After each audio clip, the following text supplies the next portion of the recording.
André. Bonjour, monsieur Gabriel. Comment allez-vous aujourd'hui? Gabriel.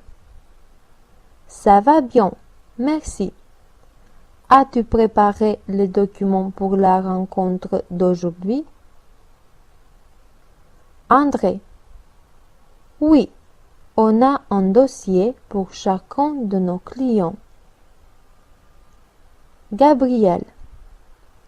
À quelle heure arrive ceci? André. Ils doivent arriver. Ils m'ont appelé il y a 2 minutes. Les voilà. Bonjour madame, monsieur. Ils sont Marie Constantinescu et Christian Mayor, nos clients. Gabriel. Je suis enchantée de vous connaître. Marie.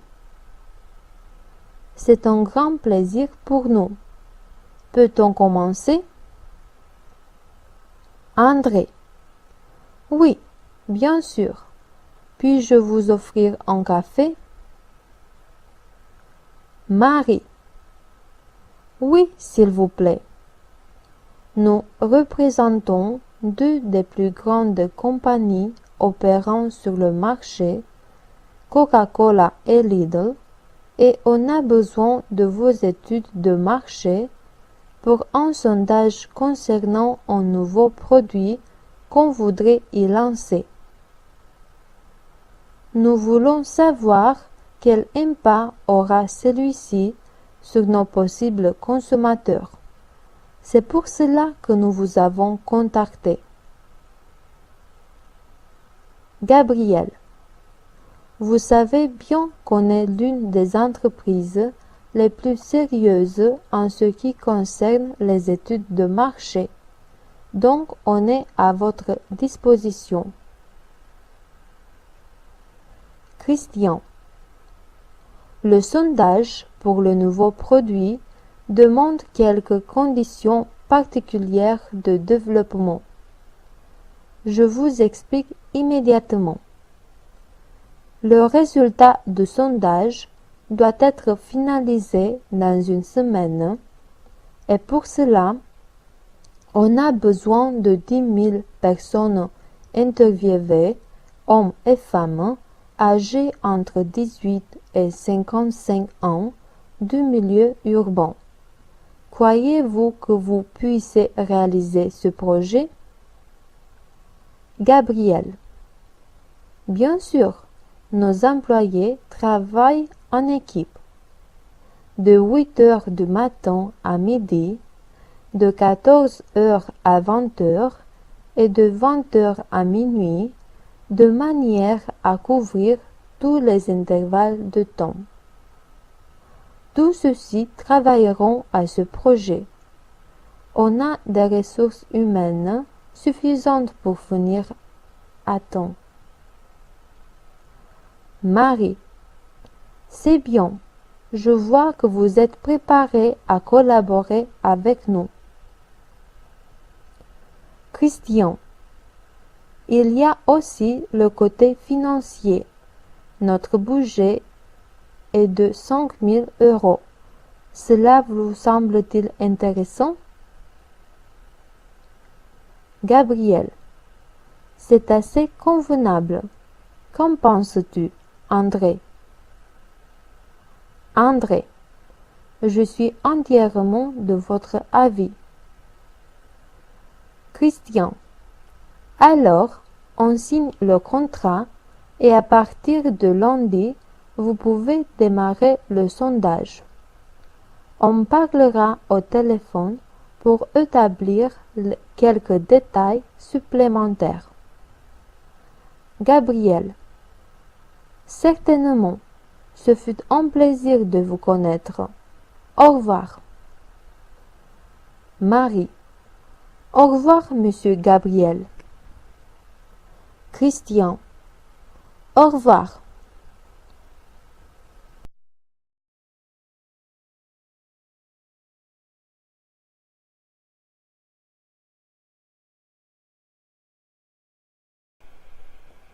La cliente.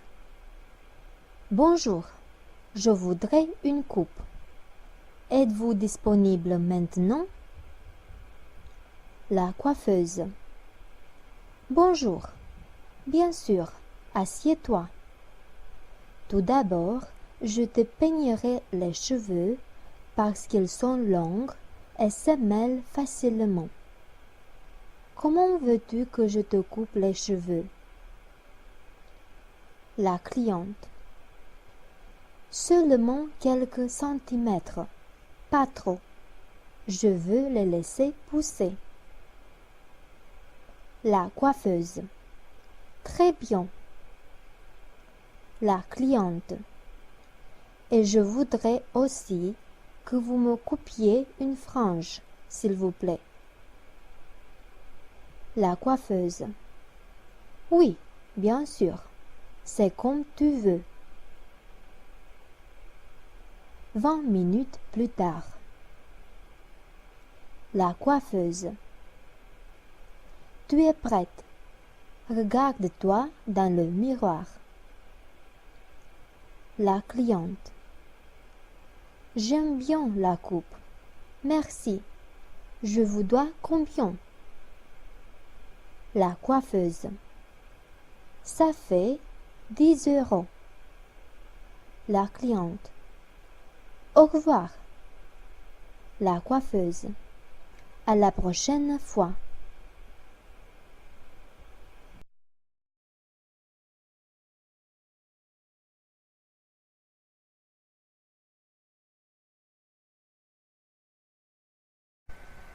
Anne. Bonjour ma chérie. Comment vas-tu? Quel plaisir de te revoir. Laure. Bonjour ma chère tante. Je suis si heureuse que tu aies réussi à arriver à l'occasion de mon mariage qui aura lieu demain. Anne. Dis-moi, t'es-tu bien préparée? Comment les choses ont-elles évolué? Il s'est écoulé beaucoup de temps depuis la dernière fois que nous nous sommes rencontrés. Laure. C'est vrai. De premièrement, j'ai fait une réservation pour la salle. C'est un restaurant d'une capacité totale de 80 places. Ensuite, je suis allée au prêtre pour établir la date du mariage religieux et la liste des invités, je l'ai dressée il y a 2 mois lorsque j'ai envoyé aussi les invitations. Anne. Et le mariage civil? Laure. Nous avons fait le mariage civil la semaine passée. Anne.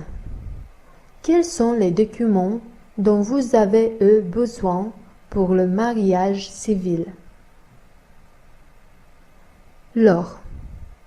Nous avons eu besoin de nos actes de naissance, de 2 témoins et de l'acte de baptême. Anne. J'ai compris. Et pour la lune de miel, où avez-vous pensé d'y aller? Laure. Nous allons une semaine en France, à Paris. Je suis si impatiente. Anne. Et la robe de mariée? Laure.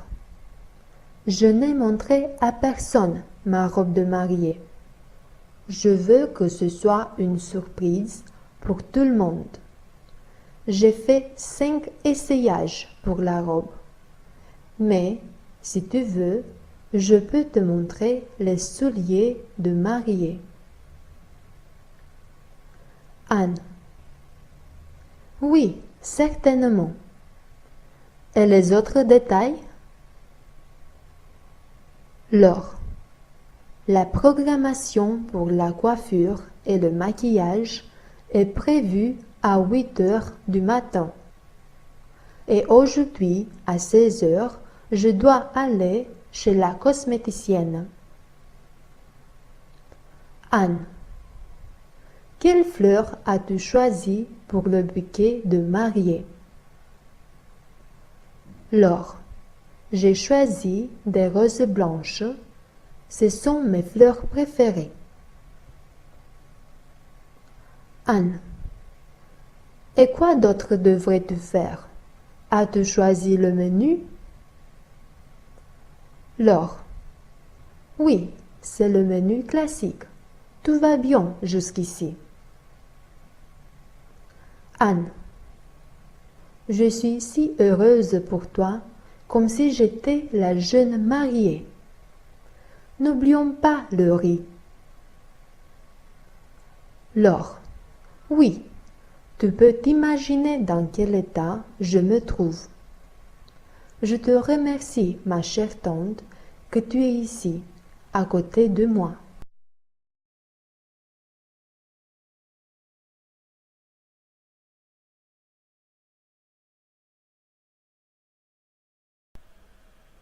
Marion.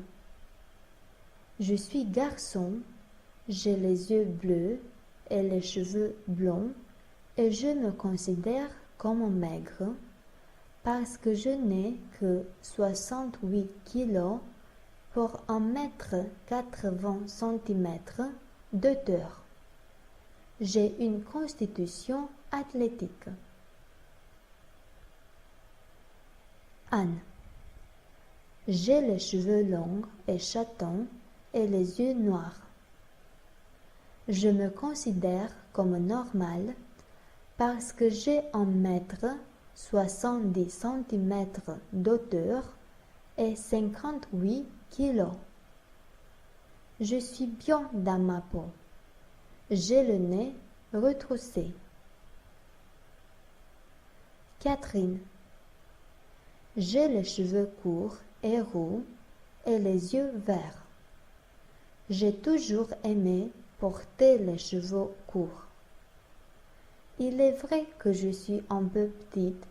Je mesure 1,58 m et un peu grosse, ayant 60 kilos, mais tout le monde m'aime comme je suis et je me sens à l'aise avec moi-même. Ma peau est pâle. Robert.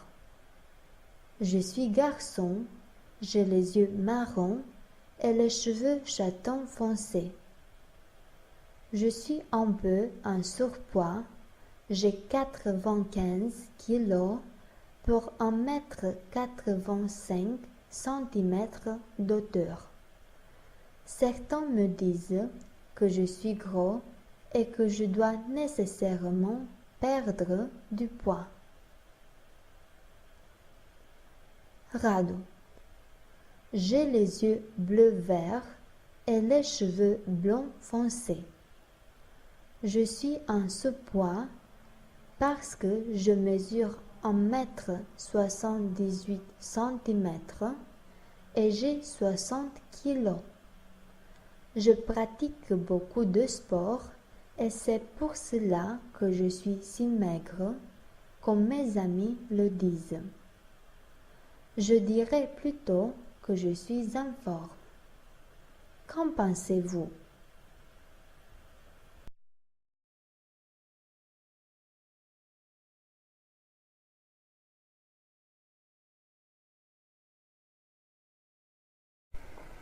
Anne. Dis-moi, Catherine, s'il te plaît, quel temps fait-il selon les prévisions météo à la télé? Ai-je besoin de parapluie ou d'autres équipements de protection? Catherine. Je ne le crois pas. Le ciel sera clair et un peu nuageux ailleurs. Anne. Et les températures? Catherine. Les températures minimales monte doucement et les maximales seront autour de 23 degrés en ville. Anne. Et concernant les précipitations, que disent les prévisions? Catherine. Les précipitations apparaîtront vers midi, sous forme d'averses. Anne. Je veux aller à la montagne ces jours-ci. Qu'en penses-tu? Catherine. À la montagne, les températures baissent doucement. Les températures maximales sont de 18 degrés. Le vent est faible et modéré ailleurs. Anne. Alors, où me conseilles-tu d'aller? Catherine. À la mer, puisque les températures seront de 29 degrés. Il fait certainement très beau là-bas, sans précipitation, au moins pour 3 ou 4 jours. Le soleil brille fort. Anne. Merci beaucoup. Alors, j'irai à la mer.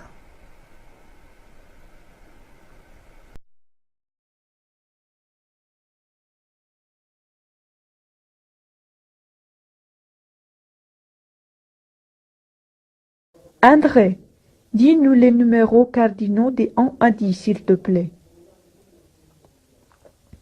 1, 2, 3, 4, 5, 6, 7, 8, 9, 10. Bravo André. Et maintenant, voyons qui sait compter de 11 à 20. Dis Alice. 11, 12, 13, 14, 15, 16, 17, 18, 19, 20.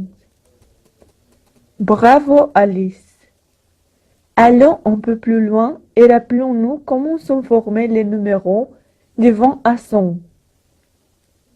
Qui sait nous dire? Dis Michel s'il te plaît. Les numéros cardinaux de 20 à 100 sont formés tels qu'ils suivent. Les numéros cardinaux de 20 à 100 ont des formes simples 20, 30, 40, 50, 60, 100 et composés soit par addition 22, soit par multiplication 80, soit par addition et multiplication à la fois. 81. Les unités ajoutées aux dizaines vont de 1 à 9, sauf avec 60 et 80, où les unités vont de 1 à 19.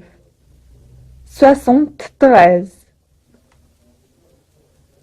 On met un trait d'union entre les éléments qui sont longs et l'autre inférieur à 100, sauf s'ils sont joints par « et », qui remplace alors le trait d'union.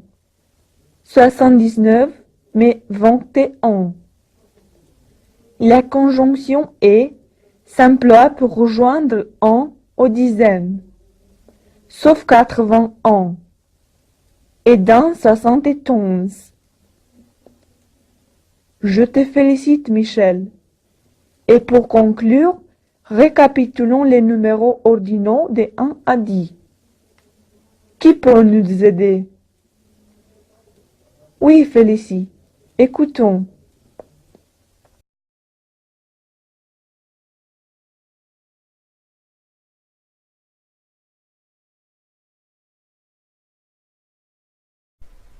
À l'aéroport. Marie. Bonjour, madame. L'employé. Bonjour. Votre passeport et votre ticket d'embarquement, s'il vous plaît. Marie. Les voilà. L'employé. Voyons, c'est le vol pour Paris. Oh, malheureusement, l'avion a 1 heure de retard. Marie.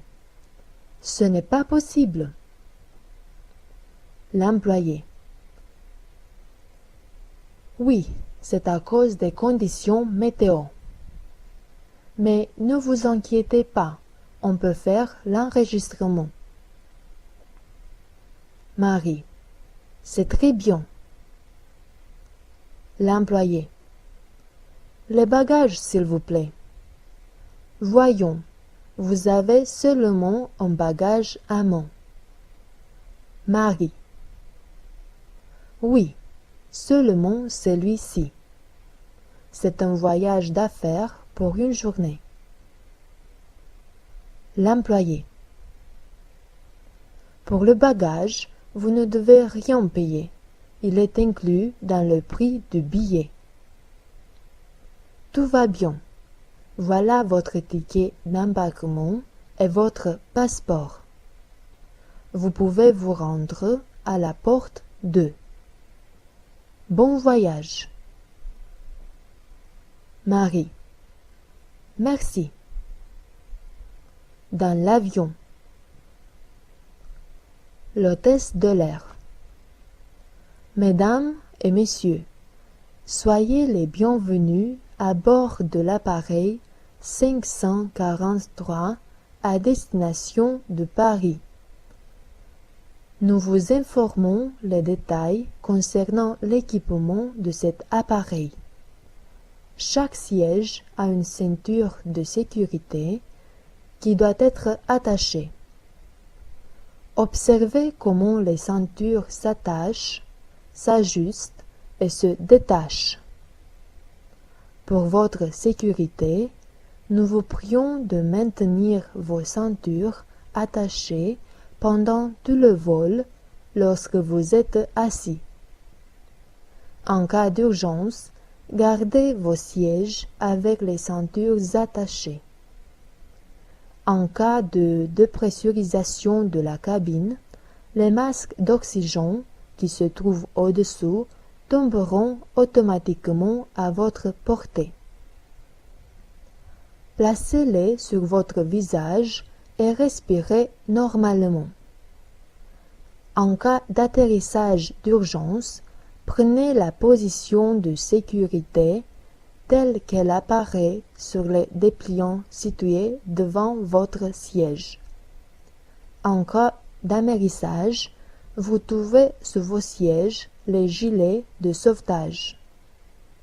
Le gilet doit être enfilé tel que les assistants de vol vous le montrent et gonflé seulement hors de l'avion. Merci de nous avoir accordé votre attention et nous vous souhaitons un très bon voyage. L'hôtesse de l'air. Voulez-vous quelque chose à boire ou à manger, madame? Marie.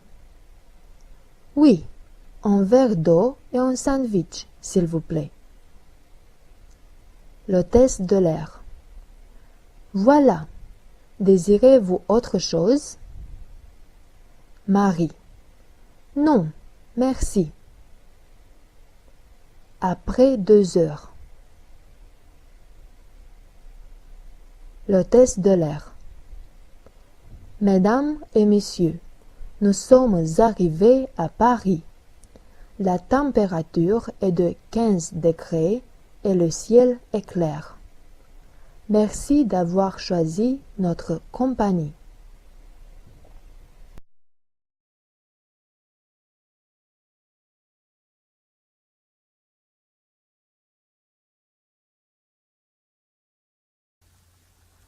Je commence la semaine en faisant un plan pour les jours suivants. Nous allons à la mairie au cours de la journée de mardi. Tu iras de nouveau aux achats ce mercredi-ci? Il joue dans une pièce de théâtre ce jeudi-ci. Vous lavez le linge et nettoyez votre maison le vendredi soir. Elle revient chez les coiffeurs samedi matin. Ils vont en excursion au bord de la mer dimanche tout au long de la journée.